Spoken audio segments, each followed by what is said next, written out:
Hello, and welcome to Disclosure Scotland's webinar on the PVG Duty to Refer. My name is Stephen, and I'm from the Customer Engagement team here at Disclosure Scotland. And I'm here to talk about some of the aspects of the PVG scheme that you may have only encountered when someone has stepped out of line or you've had to remove someone from a regulated role. Within this webinar, I'm going to cover a few key topics. I'm going to briefly touch on what has changed thanks to the Disclosure Scotland Act, in particular about referrals, the consideration for listing process and barring decisions. I'll then explain in a bit more detail what do we mean by duty to refer, because there is a specific reason why it's called that. I'll then touch on when should you be making a referral to Disclosure Scotland, because there are specific circumstances that have to be met for a referral to be made.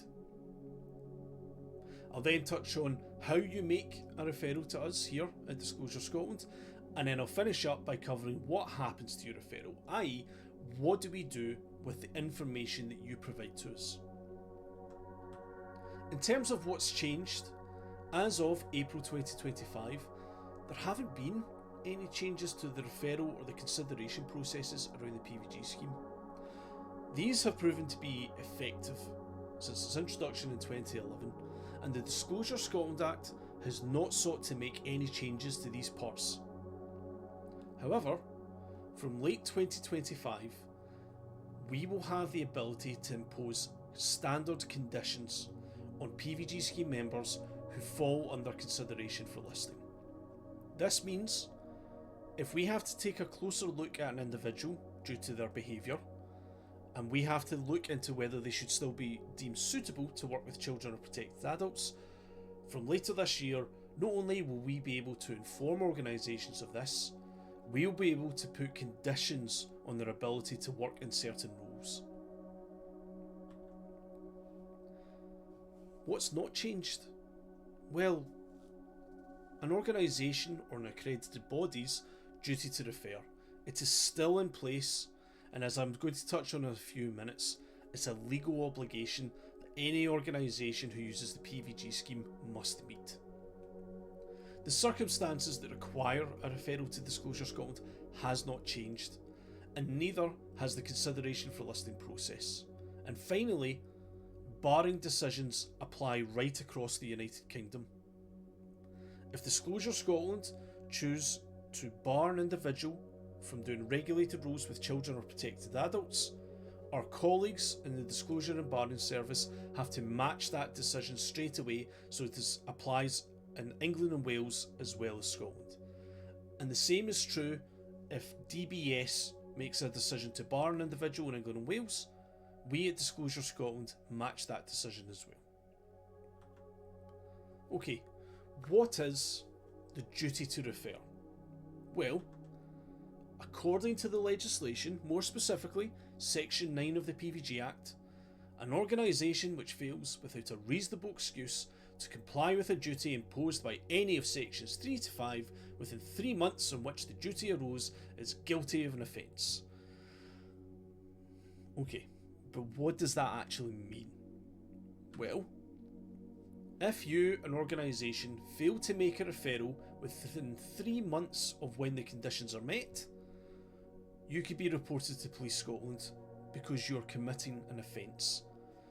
This is one of the rules your organisation has agreed to follow when it is registered to access and use PVG information. You also agree to follow some of these legal rules about people doing regulated roles, and it's vitally important that you're aware of this. When we at Disclosure Scotland go out to speak to organisations or engage with them and whatnot, sometimes we ask them, what do you think that we do? And the most common responses are on the left hand side. We do criminal background checks, we manage the PVG scheme, and we support organisations and individuals through the disclosure process. That's what you encounter or deal with most often. But there's a whole other part of Disclosure Scotland that you may only have to deal with when you have to remove someone. We investigate reports of harmful behaviour and manage what is known as the barred list, i.e. a list of individuals who we have deemed to be unsuitable to work with children or protected adults. And we stop these unsuitable individuals from working with vulnerable groups. There's a term I've used there a couple of times. Unsuitable, suitability. Let's clarify what we mean by that, especially in regards to PVG. Whether someone is suitable for the role. That is absolutely an organisation's decision, their responsibility. They have the right to make that choice about who is suitable, who is the right person for the job. But if somebody is clearly unsuitable for the role, i.e. they are barred from doing so, that is when it is Disclosure Scotland's responsibility, and it is the only time in which we will make an employment decision on behalf of an organisation. If an individual who is barred from doing a regulated role applies for a PVG, we will stop the application. We will notify you, the organisation, inform them you will not be receiving your PVG result and you cannot employ that individual in that role. And as we'll demonstrate later on, if that barred individual has made that application in full knowledge of their barring status, we will report them to Police Scotland. These decisions about suitability and unsuitability, how do we make those decisions? Where do we get that information from? Well, we get it from a variety of sources. The most common one, the most numerous one, is PVG applications. Every time somebody joins the PVG scheme, yes, we conduct our vetting checks, but the last stage is us having a closer look at the information to see, okay, do we need to take a closer look at this individual and their suitability to be doing a regulated role? But it's not just new applications. Once a person joins the PVG scheme, they are subject to continuous monitoring. That means every single day we get 40,000 pieces of new information from police when they update their records. Those updates are compared to every single PVG scheme member to ascertain, does it belong to any of them and could it affect their suitability to do the role. And it doesn't necessarily have to be conviction information. It could be a name change, it could be an address that's been added to a criminal record, or it could be other relevant information, i.e. police intelligence. We also get information directly from the courts. These are reserved for the most serious of offences, and it means that as soon as a person is convicted, we are informed straight away by the court and we can start our safeguarding processes as soon as possible. But they're all based around police databases, police information, conviction information. But we all know the reason why we may choose to remove someone from a role is not necessarily because of criminal behaviour. And this is where the other sources come in. Regulatory bodies have the power to make a referral to Disclosure Scotland. They make a referral if an organisation is either unable to, because it could be they're in liquidation, change of management means there's no one there who has knowledge of the incident. A regulator can step in to make that referral on their behalf. They have the power, and so do local authorities. They can do so for individuals who have chosen to remove someone from personal employment situation. They can use a local authority to make a referral about harmful behaviour to us at Disclosure Scotland. But they have the power to refer. You, as an organisation that is registered to use the PVG scheme, have a duty to refer. And that's where your part comes in. Organisational referrals are sometimes the most important source in terms of safeguarding. If you remove someone from a role and the police either decide not to prosecute or you do not think it's warranted to report it to the police, but it's still enough to remove the person from the role, how do we at Disclosure Scotland know about that? How are we to use that information to help us do our safeguarding duties? By you making a referral. Sometimes you're the only source of a key bit of information that could help determine whether someone is suitable or unsuitable to do regulated roles. So when should you be making a referral to Disclosure Scotland? The simple answer is when both grounds for referral have been met. If only one of them is met, a referral does not have to be made. The first one is about harmful behaviour, i.e., what did the individual do? Harmful behaviour is defined in the legislation as the following.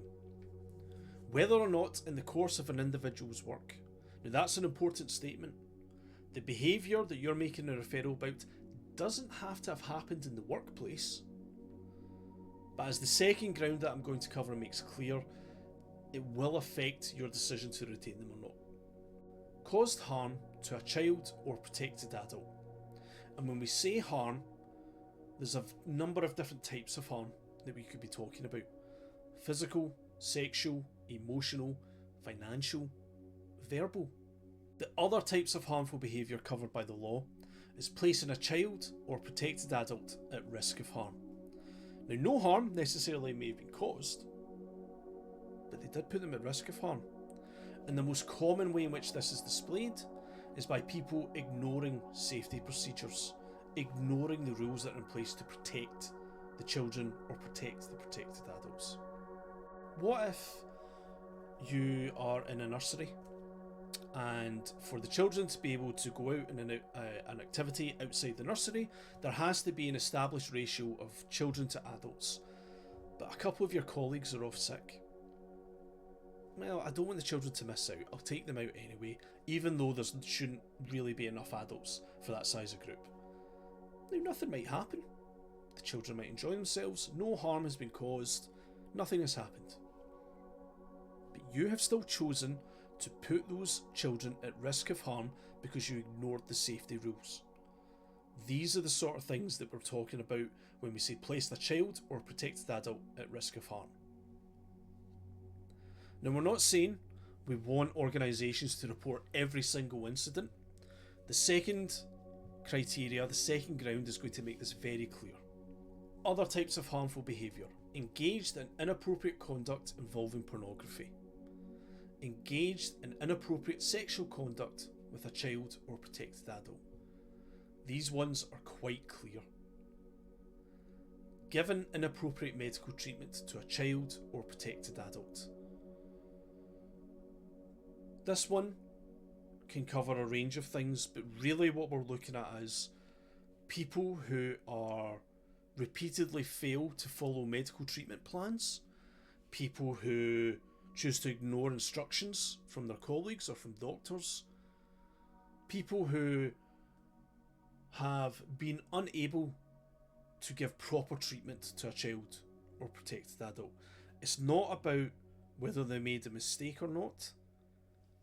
It's about whether they have failed to follow instructions and failed to follow the agreed treatment plans for children or protected adults. Now again, I want to emphasise this is not just about reporting every time someone steps out of line or makes a mistake. The second ground has to be met as well as the harmful behaviour. And that is your actions. What did you as an organisation do because of this harmful behaviour? You should be making a referral to Disclosure Scotland where the organisation has dismissed or permanently removed the person from a regulated role because of a harmful behaviour. So because of the behaviour I've just discussed, you as an organisation have dismissed that individual from that role. If that occurs, make a referral. What if though you work in a very large organisation and you don't necessarily dismiss them, but you choose to remove them from a regulated role into more of an administrative role, a permanent move? Well, under the eyes of the law, you've still made the same decision to remove someone from a regulated role because of harmful behaviour. Make a referral. But remember, it's when the person is permanently removed or permanently dismissed. it should be the final outcome that decides this. You do not make a referral if somebody is suspended or under investigation. Should be when the final outcome is reached and you have chosen to remove them from a regulated role because of that behaviour. But we're all aware, sometimes we don't get the opportunity to make that final decision. What happens if somebody resigns before you can reach that outcome? Or even worse, just refuses to engage or acknowledge what's happening and doesn't turn up to work? This is where the second part comes in. Would or might have done so had the person not otherwise stopped doing a regulated role or had been working for the organisation for a fixed term. Now that first part, when you lose that opportunity to come to a final outcome, what you should be thinking of is, given the information I have, given what I know, would I have been more likely to dismiss them than not? And if you would have been, make a referral to Disclosure Scotland. When you're making a referral, you are not making a barring decision. A referral is your way to let us at Disclosure Scotland know that we have to take a closer look at this individual and their behaviour. That's all you're doing. The second part, or had been working for the organisation for a fixed term. What if you have a worker on a fixed term contract and you've made the decision not to renew that contract due to behaviour that meets that harmful behaviour grounds? You're still making the same decision. You're removing them from a regulated role in your organisation due to harmful behaviour. So even if your action is not to renew their contract due to harmful behaviour, make a referral. The last point at the bottom is critical. This duty exists even if there is involvement from the police or professional regulators. If you have to phone the police or contact the police because of the incident in which you've removed that individual, the police may take it to prosecution, the person may be convicted, and that's how we could find out about it. But that's a long time. And what if the police do not take it to prosecution? The only way in which we are guaranteed to know about this incident is by you making the referral. You could be the only party that has this pertinent information for us at Disclosure Scotland to carry out our safeguarding duties. So again, if you remove someone from a regulated role due to harmful behaviour, even if the police or the regulator is involved, make a referral to Disclosure Scotland.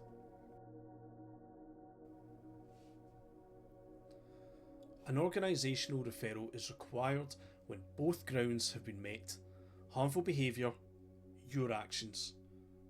And keep in mind, as per the legal stuff at the start, you have 3 months from when you decide to permanently remove the individual to make the referral. So again, that 3-month duty to refer kicks in when you make that final decision to remove that individual. Let's try and illustrate this a bit more with some examples. And the key thing to think about in all these examples is, given the circumstances I'm about to describe, would you refer to Disclosure Scotland?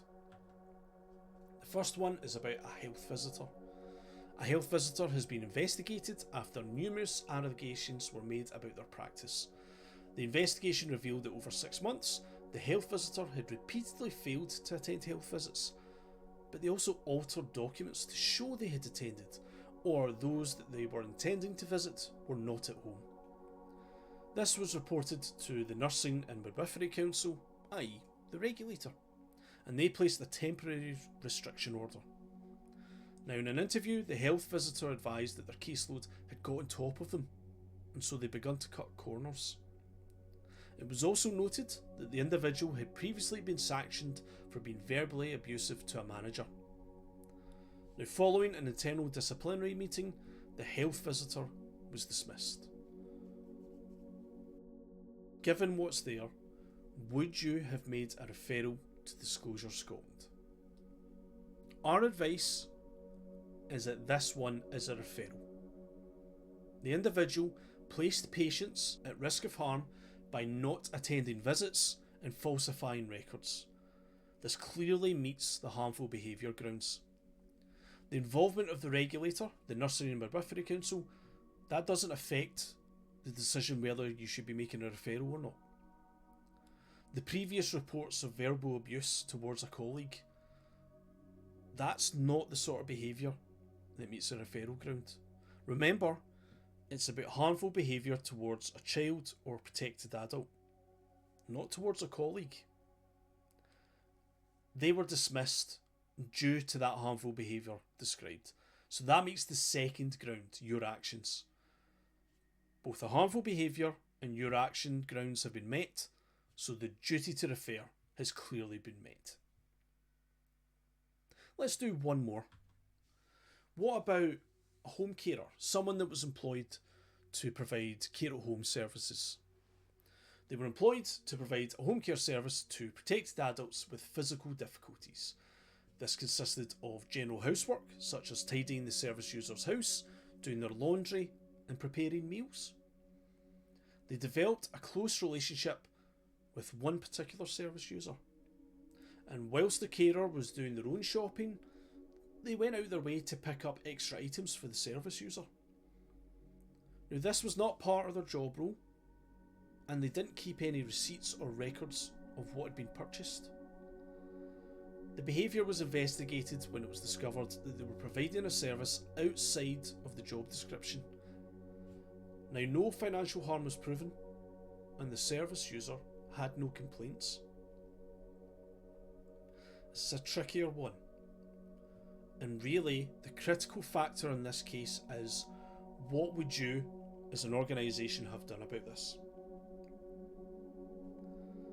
The individual is not considering the potential impact of their actions on the service user and the potential risk of harm. We don't know if the service user had dietary restrictions or maybe any addictions that were being ignored by the purchase of these additional items. We don't know if the home carer has bought them alcoholic drinks or food that they're allergic to. This preferential treatment could lead to service users refusing care from other carers. The lack of records or receipts could indicate financial harm, but we don't have solid evidence of this. Now, the critical factor here is there's no final outcome. We don't make clear whether a decision has been made whether to remove the individual from the role. The duty to refer depends on your actions in this matter. What would you have done? We don't want to take the care out of caring, but there are reasons why care plans and boundaries are in place between carers and service users. So if you chose to remind that individual of their responsibilities, to retrain them or to provide additional support to them to help them better understand why these things are in place and they continue in the role, we don't need to make a referral. You've not removed them from a regulated role. But what if this has happened numerous times? What if you've decided, you know what, we've tried to support them, we've tried to remind them of their responsibilities, and we are going to remove them and dismiss them because they're potentially causing harm or the risk of harm? In that case, make a referral to Disclosure Scotland. How would you make a referral then to Disclosure Scotland? It's quite simple. There's a downloadable form on our website on the address there, and we'll put a link to it in the description as well. And you submit it confidentially and securely to the mailbox that's listed there at the bottom of the screen. That is a secure mailbox that is only accessible by the team in Disclosure Scotland that carry out these further investigations. Well, what happens to the information that you provide in your referral? Well, it all goes into the overall process known as consideration for listing. Referral is how we receive the information. Initial consideration is where we look at that information and decide whether we have to take a closer look at it, and if we do, we move it on to formal consideration. And in this stage, there's a few key points that's important to keep in mind. 1. At this point, the individual is not barred. They can still continue to work, but we do have to notify all the interested parties on their PVG scheme membership. So whether it's a regulator, if it's a group they volunteer for, if it's another employer that they have, we have to notify every single one that they are under consideration for listing, because we have to get as much information as we can. We ask all parties involved for as much information as we can get, because we have to make a nuanced, context-based decision. It's a hugely impactful decision to bar an individual. We're taking away a whole sector of work from that individual, so we have to make sure we're doing it based on as much information as we can get. And one of those bits of information is known as representations. This is where the individual is able to have their say and put forward their perspective on these things. When they are notified that they are under consideration for listing, they have 28 days to reply, and they can give us an explanation of their conduct. They can include testimonials from other workers, from previous employers, from anyone that was involved in the incident. But we don't just keep all this information to ourselves. We have to share representations with all the people involved, including the referring organisation, because we have to make sure that we are getting as accurate a picture as possible.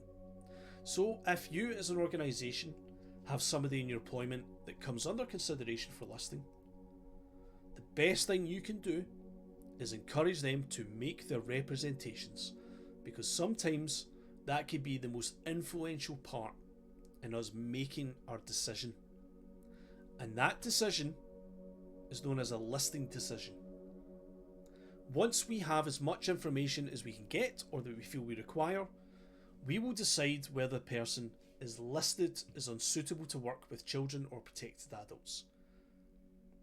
If we decide not to list that individual, i.e.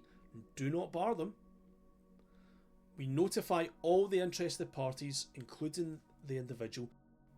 But if we make another decision, if we decide to list that individual, there's two key things to keep in mind. It is against the law for someone barred from doing a regulated role. They are notified, so that means if they apply for a PVG in the future, we can potentially report them to Police Scotland for committing an offence. The second part, it is against the law for an organisation to employ them in that type of regulated work. That can seem quite intimidating. How do you make sure you're complying with that as an organisation? By applying for PVG. As I said at the beginning, one of the key things that PVG does is tell you if someone is barred or not. That's one of the core checks we do with PVG. So just by utilising the PVG scheme, you are following this part of the legislation around safeguarding. To reiterate, the reason why all this is in place is because within the legislation, it clearly states that you as an organisation have a duty to make a referral when the conditions are met. And if you do not, you can be guilty of an offence and you could be reported to Police Scotland. If you are not sure whether you should be making a referral or not, contact us at Disclosure Scotland. More specifically, contact our customer engagement team. We are here to support organisations through the more complex matters of the PVG scheme and disclosures. We can hopefully give you a right steer on what's the correct action to take. Thank you for listening and thank you for watching this video. I hope it's been informative and hopefully I'll see you in another webinar in the future.